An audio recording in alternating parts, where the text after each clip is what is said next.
Pablo, buenos días, gracias por estar acá en la montaña. Gracias, Diego, gracias por la cordial invitación.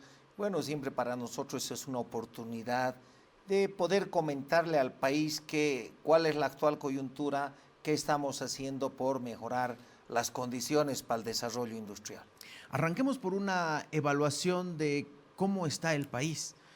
Eh, ¿Hasta qué año nos tenemos que remontar para ver una situación parecida a la que estamos viviendo ahora y sobre todo este casi primer trimestre ya del 2025? Bueno, profundamente preocupados porque era una situación que ya la veníamos advirtiendo.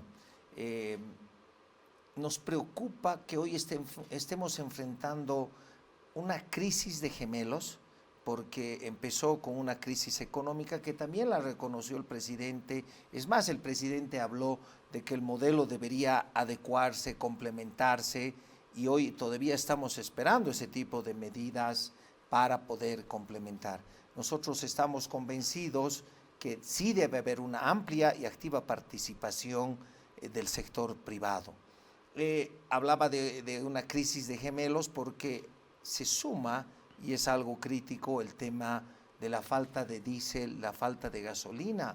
Estos últimos 15 días, básicamente Bolivia, lo que no ha logrado un paro nacional de ninguna fuerza política, pues Bolivia ha estado menos del 50% de actividad, enormes filas de norte a sur, de este a oeste, Santa Cruz kilométricas acá, bloqueando nuestras pequeñas y angostas rutas. Hemos visto acá esta costanerita que una fila iba a la Florida y la otra fila subía al surtidor de la 21. Realmente nos complica mucho. ¿Y por qué menciono que es una crisis? Porque, por ejemplo, en Santa Cruz están muy preocupados, necesitan entre 70 millones de litros para la cosecha que es más importante del año. Estamos hablando de más de 2.000 millones de dólares que deben cosecharse.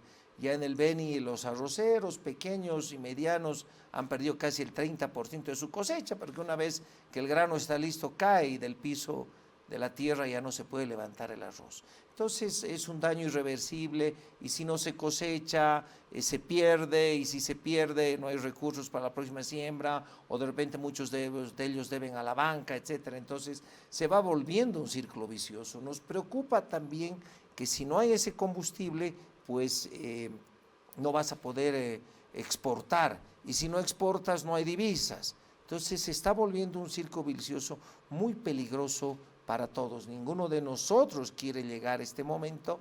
Por eso es que nosotros siempre, Diego, recurrimos a poder generar propuestas, generar un diálogo con el gobierno.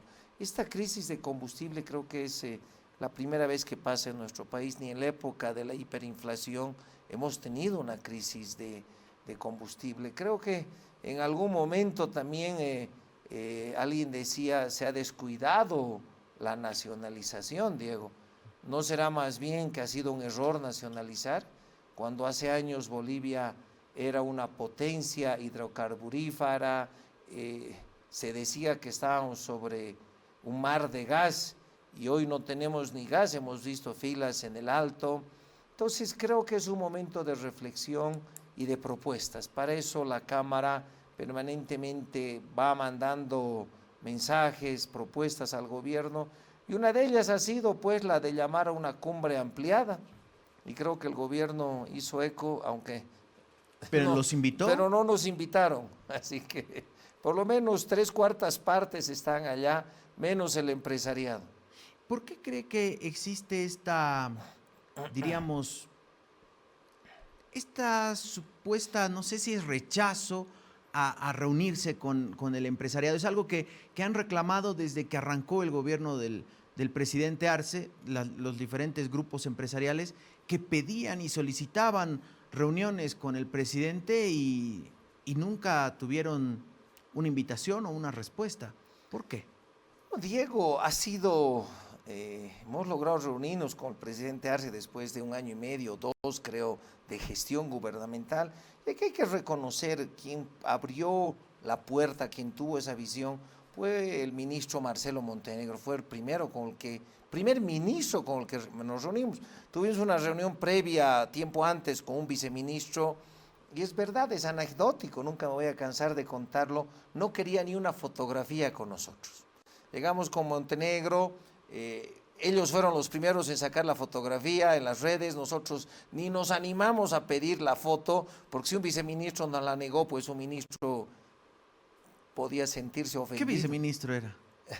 Prefiero guardar la reserva, seguramente él nos está viendo y él debe acordarse que nos negó la fotografía, pero entonces si un viceministro, reitero, nos negaba, el ministro podía sentirse ofendido, pero ellos fueron los primeros en publicar la fotografía de ese encuentro donde le dimos la solución a un problema que era vital para nosotros y de ahí se comenzó la apertura. Pero es cierto, todavía no tenemos ese amplio canal de buscar soluciones. El empresariado, reitero y lo dije de manera clara y contundente, nosotros no hacemos agio, nosotros no hacemos especulación, nosotros no conspiramos. La vocación del industrial, del empresariado, es la producción. Entonces, y esta mañana un analista en algún medio de prensa decía, debería estar el sector productivo, porque quienes podamos apoyar a reactivar de manera más rápida, pues somos nosotros. Hace poco igual hablábamos de una política de cielos abiertos, Diego. Es el único mecanismo que va a permitir traer dólares de manera inmediata a Bolivia. El turismo es rápido, pero ¿qué necesitamos? Condiciones. Deben liberarse los cielos. Todavía tenemos, igual que en otros procesos, muchos requisitos. Por ejemplo, y lo saben las autoridades del sector, si tú quieres entrar a operar en Bolivia te piden una garantía por el avión, por los aranceles, pero en BOA no tiene esa garantía. Entonces está hablando sobre un avión de 100, 200 millones de dólares, imagínate el capital inmovilizado que tienes. Cuando hoy, como otros países, debíamos estar bajando requisitos, ¿qué nos interesa? Y alguien me decía, ¿y por qué a la Cámara de Industrias tiene que interesarle el turismo? Porque si hay turismo, tiene un efecto transversal en la importación, en la demanda de bienes, servicios, alimentos, bebidas, y obviamente ahí está el sector gastronómico, transportes. Si solo, Diego, pudiéramos traer el 30% de lo que llega al Perú, estás hablando de 750,000 turistas, más de 1.200 millones de dólares. En verdad eso es lo mejor y lo más rápido, hasta que podamos exportar, tener divisas, las divisas llegan de esa manera. Entonces, en verdad nosotros somos los que tenemos las condiciones para poder ayudar. También lo mencioné y lo reitero, en el caso de que todas las empresas estatales hubiesen empezado a operar en enero, le da solo a menos del 25% empleo. Hablemos de 200,000 bachilleres, apenas 40,000 con las empresas estatales podrían tener una fuente de trabajo. Y no estamos hablando de universitarios, no estamos hablando de técnicos. Entonces, ¿quién tiene que dar ese otro 60% de empleo? La empresa privada. Nosotros somos más ágiles para invertir, no tenemos que ir a largos y engorrosos procesos de licitaciones. Ahora, ¿cómo está el gremio empresarial? Porque da la impresión que cada sector va luchando por su cuenta. De hecho, se me viene a la mente la reunión en instalaciones del Ministerio de Justicia, donde fue Giovanni Ortuño, presidente de la Confederación de Empresarios Privados de Bolivia, para hablar de la disposición séptima, y dijo, sí, hay un acuerdo, salieron en la fotografía con autoridades del gobierno. Recientemente fue posesionado nuevamente el señor Ortuño como presidente de la Confederación de Empresarios Privados de Bolivia, pero, por ejemplo, el empresariado cruceño no participó, e incluso otro grupo empresarial nacional. ¿Está ocurriendo algo dentro de los empresarios? Bueno, lo que hemos hecho es histórico, Diego. Hemos logrado reunir a más de 50 instituciones de norte a sur, de este a oeste. Nace con la multisectorial, nace la CNI, es la primera en alertar de que había una disposición que vulneraba la seguridad jurídica, la Constitución, y ahí comenzamos a plegar sectores. Imagínate tener a la CAO, Confeagros, Caniops, etcétera, más productores de leche, cárnicos, exportadores. En verdad creo que ha sido esto importante, federaciones. y hemos ido generando un movimiento en Bolivia. Al único lugar, y nos disculpamos que no ha podido llegar la multisectorial, es Zapando. Pero he estado en Santa Cruz, ayer en Cochabamba, en Potosí, en Oruro, en La Paz. Hemos caminado, hemos subido la plaza histórico. Entonces, sí vemos una unidad. Reitero, es un momento histórico y seguramente el próximo entrevistado que nos acompaña, pues es el reflejo de lo que se puede construir cuando hay una visión de unidad, cuando hay una visión de país. ¿Ahí el empresariado paceño se está quedando afuera? No, estamos Porque, participando. por ejemplo, la Confederación de Empresarios Privados de Bolivia no está en el comité multisectorial, ¿o sí? No, no participa la Confederación de la Multisectorial. ¿Los invitaron o ellos decidieron no participar? Bueno, acá cuando hay una visión de país, pues todos se van sumando. Hasta el día de ayer seguíamos recibiendo adhesiones, si tú quieres, de varios que creían que era importante que se los escuche, que se participe. Entonces, el multisectorial no está cerrado para nada, y sí el empresariado paceño, potosino, orureño, cochabambino. Ayer obviamente estuvo el presidente de la Cámara de la ICAM, Amílcar Rocha, participó también del evento, luego nos quedamos a analizar. Entonces, yo creo que acá es un tema de visión, de participación y de buscar, como decía al inicio de esta entrevista, las mejores condiciones para el desarrollo empresarial, industrial, sobre todo en el caso de la institución que yo represento. Ahora, ayer se conoció que el Tribunal Constitucional Plurinacional ha admitido una denuncia interpuesta por un diputado, Miguel Roca, respecto a la constitucionalidad de la disposición séptima. Ha admitido, por lo tanto, queda suspendida esta disposición hasta que resuelva el Tribunal Constitucional. La pregunta es, ¿esto va a desactivar la movilización que tenían planificada para el lunes contra la disposición séptima y otros temas?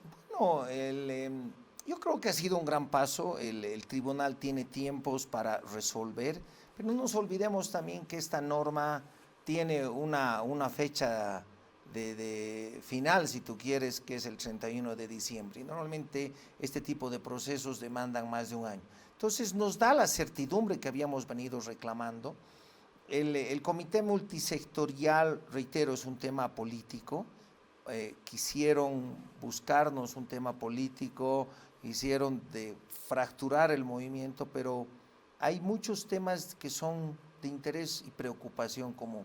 Entonces, hoy tenemos la satisfacción de que ya no va a entrar en ejecución la disposición séptima, pero hay otro tema todavía que nos preocupa, que es el tema del diésel, se viene el tema del incremento salarial. Entonces, hay temas todavía en cartera, si tú quieres, sobre la mesa, pendientes, que deben ser tratados y replanteados y negociados con el gobierno. Así que al día de ayer terminamos alrededor de las 13 horas y salió el comunicado del tribunal o la conferencia posterior a eso. Entonces se trató, si tú quieres, luego fuimos a otra reunión, pero la marcha la vamos a conversar, se va a llamar a una reunión, va a tener que ser virtual para definir extensión, plazo o una eventual postergación. Pero reitero, ha sido histórico lograr unir tantas cámaras, tanta preocupación para lograr un objetivo común, respeto a la propiedad privada. ¿Cuál es la propuesta y la visión que tienen estas cámaras? Nos imaginamos cada una diferentes, dependiendo del rubro mucho más aún, pero ¿cuál es la propuesta que le presentan al país? Porque además es un año bastante particular porque hay elecciones. Por lo tanto, el tema económico atraviesa la campaña o la pre-campaña. ¿Y cuál es la propuesta desde los empresarios? ¿Cuál es la Bolivia que ven debería arrancar con el siguiente gobierno? Bueno, definitivamente, Diego, debemos comenzar a pensar en una Bolivia del 2030, del 2040. Y si hoy no se toman ciertas medidas de leyes, decretos, entre otras, pues el costo para el próximo gobierno va a ser mucho más alto. Hay una percepción también errónea, porque la gente piensa que el cambio de gobierno es en agosto. Las elecciones son en agosto, como el calendario todavía no ha sido socializado entre todos, entonces recién el cambio es en noviembre. Y si hasta noviembre vas a tener que esperar, por ejemplo, a que se apruebe una nueva ley de inversiones para hidrocarburos, para minería, para electricidad, para el litio, la ley antibloqueo, que fue un estandarte para nosotros, pues esto definitivamente va a tomar mucho tiempo y el costo va a ser mayor. Entonces la visión es de construir esa Bolivia. Hablamos del diésel, decíamos las cosechas, pero ¿qué pasa con la industria? No podemos hacer acopio. Una empresa de lácteos hace pocos días también dijo que no podía recoger el producto. Entonces, la afectación no es al gran, al mediano empresa, es ese pequeño productor también de leche que entrega 20, 40, 50 litros, que es su capital, porque al ganado, al ganado que produce leche no le puedes decir, oye, estamos en off hasta que retorne la provisión de diésel. Sigue produciendo y eso es pérdida. La industria no puede producir qué sé yo, lácteos, yogur, quesos, etcétera, porque no hay producto. Y si no lo puedes producir, tampoco lo puedes distribuir. Hoy tenemos costos que se han incrementado porque nuestro parque automotor, los vehículos de distribución, sean propios o tercializados, pues tienen que hacer fila. Y si hay un conductor que haga fila muchas horas, al día siguiente ya no puede operar el camión o la camioneta y tienes que tener otro conductor. En tanto hace fila, no es que el 100% del parque automotor hubiese logrado llenar sus tanques, entonces hay un 40-50% de capacidad operativa disminuida. Nos preocupa también esto porque, como te decía, nunca se había paralizado el país de esta manera y obviamente esto seguro va a afectar a la proyección de crecimiento del PIB, entre otros indicadores que nos deben preocupar. Las medidas que la anterior semana anunció el presidente, ¿frenan la economía? No, creo que no son las medidas adecuadas para reactivar. El tema del teleférico, ampliar 1 hora es una solución para La Paz. El uso del parque automotor del Estado en un 50%, 50% suena importante, pero cuando tú ves, Bolivia tiene más de 2,5 millones de vehículos y el parque automotor del Estado representa el 1,60 más menos. Estás hablando de 38,000 vehículos, o sea, en verdad es nada ese tipo de medidas. Yo creo que deberíamos comenzar a pensar más en grande y en medidas serias, ¿no? Entonces, la verdad que las 10 medidas son cuestionables, no por un tema político, ¿no?, sino pues, por el impacto que van a tener en la reducción del consumo o la demanda, si tú quieres, de combustible. Cuando la Central Obrera Boliviana entrega el pliego petitorio para el incremento salarial del 15% al mínimo y 20% al haber básico, el presidente dice, este es el resultado de un proceso inflacionario que muchos empresarios han como fomentado que exista la inflación y que esto se les puede revertir o les puede volver con este tipo de pedidos. ¿Los sintieron como una amenaza? Es decir, si no bajan los precios, ¿va a haber un incremento salarial del 20%? A ver, hay muchas encuestas, hay muchos datos, pero la mejor encuesta, quien te da una percepción es en la calle.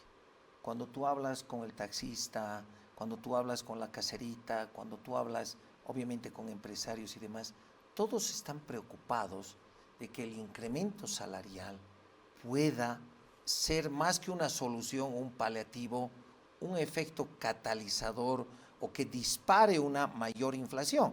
Ahora, ¿cuánto es la actividad formal? En el mejor de los casos se habla de un 20%, pero hoy tenemos las cifras del INASES hablan de menos de un 16%. Entonces, hay que ser claros, de 100 bolivianos, solo 16 tienen un sueldo que se cancele mes tras mes, tienen prestaciones de corto, mediano y largo plazo. Entonces, 16 de cada 100, Diego, es nada. Esa es la economía formal en Bolivia. Y sí, estamos con problemas. Y no es un invento ahora El presidente reconoce que hay una crisis, reconoce que hay una inflación, creo que ese no es el mejor camino de ajuste. Si tú vas por las calles en La Paz, Cochabamba, ayer lo hemos conversado, Cochabamba, Santa Cruz, Tarija, acá en San Miguel, en el centro, en el Alto, tú ves la cantidad de locales vacíos que hay, o están en venta o están en alquiler. Las vallas publicitarias, yo me acuerdo que antes tenías que hacer fila para poder, fila digo porque tenías que esperar a que se desocupe y los términos eran, bueno, cuesta esto, si quieres la pagas o si no, esperas. Pero hoy tienes, como en la época del COVID, una cantidad de vallas, habría que sacar un porcentaje, hay vallas vacías. Eso significa que ya las empresas han comenzado a ajustar sus costos y no a reducir la publicidad. Podemos discutir mucho si es un error o no, pero es un gasto que ya no lo podemos mantener. Y junto con la publicidad, ¿qué se va? El diseñador gráfico, se va la empresa que te hace el diseño, el creativo, el que imprime la lona, no hay lona, no hay el importador de lona ya no te la puede vender, el de tintas. Entonces se va contrayendo la economía desafortunadamente. Cuando hoy deberíamos estar preocupados de generar políticas, de que los representantes de la COF pues apoyen y respalden, por ejemplo, la lucha del hecho en Bolivia. Nunca los hemos visto con el logo hecho en Bolivia, no importa si ese sea el logo privado o logo del Estado, ellos debían exigir, por ejemplo, al gobierno lucha contra el contrabando. Pero no los vemos comprometidos con ese tema. Sería interesante verlo al dirigente acompañar este tema, buscar mejores condiciones para los fabriles. Y hoy, y los mismos fabriles, hemos conversado con nuestros sindicatos, ellos son los primeros en darse cuenta de que la producción ha disminuido.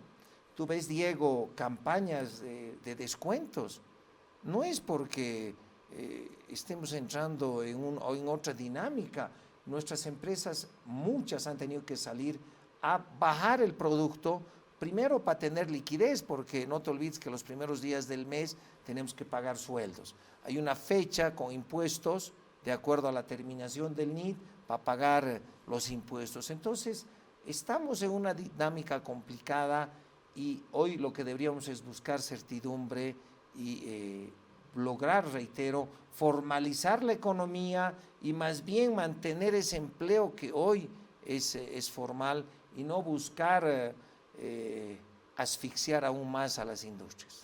Cuando uno revisa las estadísticas presentadas por el gobierno, hablan de que se han creado y se van registrando más empresas. Sin embargo, cuando uno habla con algunos empresarios, te dicen, no, más bien están reduciendo la cantidad de empresas o se están cerrando o están reduciendo el personal, producto de lo que mencionaba. Por ejemplo, si empezamos a sustituir la publicidad, empezamos a prescindir de los servicios de un grupo de personas o una MIPYME, digamos, que se dedicaba al community manager, al diseño gráfico y todo eso. ¿Cuál es la situación de las empresas, Pablo? ¿Realmente se están achicando? ¿Se han cerrado? ¿Hay empresas que han decidido empezar a recortar sus contratos? Porque, por ejemplo, los farmacéuticos nos contaban que ya no se pueden presentar a licitaciones con las cajas de seguro de salud porque la banda de precios de las cajas de salud están prácticamente desfasados a la realidad. Ya no pueden competir contra medicamentos importados de India o de China. Eso pasa con la farmacéutica nacional. ¿Qué está pasando con las otras industrias? Bueno, hemos hablado mucho del tema farmacéutico. También ha habido, por eso reitero, ahí debían estar los dirigentes sindicales, la COF presionando para que se cambien estos reglamentos. Con ciertos juego de cintura, digamos, para no ofender a algunos, han priorizado misteriosamente, sale una licitación y dice, no sé, me voy a inventar un producto, mejor, no mencionemos productos, quiero un producto X mañana, 1 millón de unidades. ¿Cuándo es imposible que la farmacéutica tenga mañana 1 millón, 2 millones de unidades? Cuando debe ir a un proceso de fabricación, pero aparece alguien que tiene justamente en su almacén 1 millón. Debía priorizarse lo hecho en Bolivia. Deberíamos consumir lo nuestro. Entonces ahí debería estar, porque en la medida que se consuma, pues va a ser un incentivo, ahí contratas más gente, insumos, transporte, tiene un efecto multiplicador en la economía, Diego, muy importante. Entonces, ¿qué nos falta es eso? Nosotros habíamos salido muy duros también cuando la caja no cumplía con el pago a nuestras empresas. Hay un rezago en el pago, creo que ya lo han ido solucionando, pero si no me equivoco eran más de 100 millones de bolivianos que se debía del 2024, del 2023, del 2022 y de periodos anteriores. Y no podemos perder la claridad, Diego, de que tú le vendes a un cierto seguro, no le vendes a Hugo, a Paco o a Luis, que en este momento son gerentes ejecutivos. Entonces, hay un cambio de gestión o de ejecutivo, la institución es la que tiene que cumplir con el pago y no perjudicar a esa empresa. Entonces, no te pagan, tienes problemas con la banca o al final el dinero también pues tiene un costo implícito en el tiempo, ¿no? Así que yo creo que esos son temas que debían modularse y controlarse. El tema de los constructores han renegociado, tienen que ir a órdenes de compra, pero la dinámica está muy rápida. Yo les decía, hoy no podemos hablar de una comisión bancaria, Diego. Creo que eso, y al entrar tú hablabas y decías, es un tema histórico, el dólar del 6.96. Claro que sí, es un recuerdo a la juventud, Diego. 6.96 hace 2 años que no tenemos ese tipo de cambio. Entonces, creo que el término comisión salió para evitar esa fricción de decir hay una devaluación, hay un tipo de cambio paralelo, hay un tipo de cambio fluctuante. Conseguir dólares, nuestras empresas los están consiguiendo a 11.50 el dólar. La banca, es lógico, no va a conseguir a 6.96 si es que el Banco Central no les entrega divisas ese costo, que ya sabemos es imposible, Diego. Entonces, hay que sincerarnos lo que decíamos, desde esos temas. Hoy la diferencia cambiar es 11.50. Y lo que la banca cobra, pues es ese diferencial. Porque imagínate, si vas a comprar a 11.50 y lo vas a vender a 6.96, es un problema. Entonces, dejemos de echarle la culpa a la banca de que están lucrando con un 60-70% de comisión, pero esa es la diferencia. Entonces, creo que hay que hablar mucho de estos temas. El presidente, después de 2 años de que estallase la crisis de los dólares, finalmente la anterior semana dijo, el problema es que tenemos una iliquidez temporal de dólares. ¿Es realmente una iliquidez temporal y se solucionaría todo con la aprobación, por ejemplo, de esos 1.600 millones de dólares en la Asamblea, como dice el gobierno nacional? Yo creo que cuando tú acudes a la banca para un préstamo, para que mejores tu casa, construyes tu casa, te compres un vehículo o decidas hacer un negocio, no importa si es un taxi o una fábrica de cualquier, una empresa, pero tienes que tener una fuente de repago. Por eso es que tanta insistencia nuestra en que no pueden cerrarnos los canales de exportación.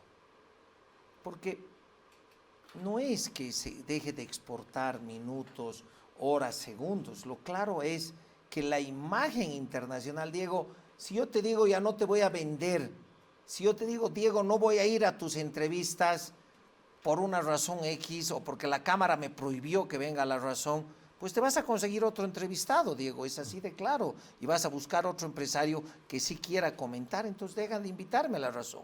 Y si tú sabes como demandante, como comprador fuera de Bolivia, que hay una champaguerra, una champapelea, perdón por los términos, hay una diferencia de criterios entre gobierno y privados, pues definitivamente vas a buscar otro proveedor para aceite, para soya, para carne.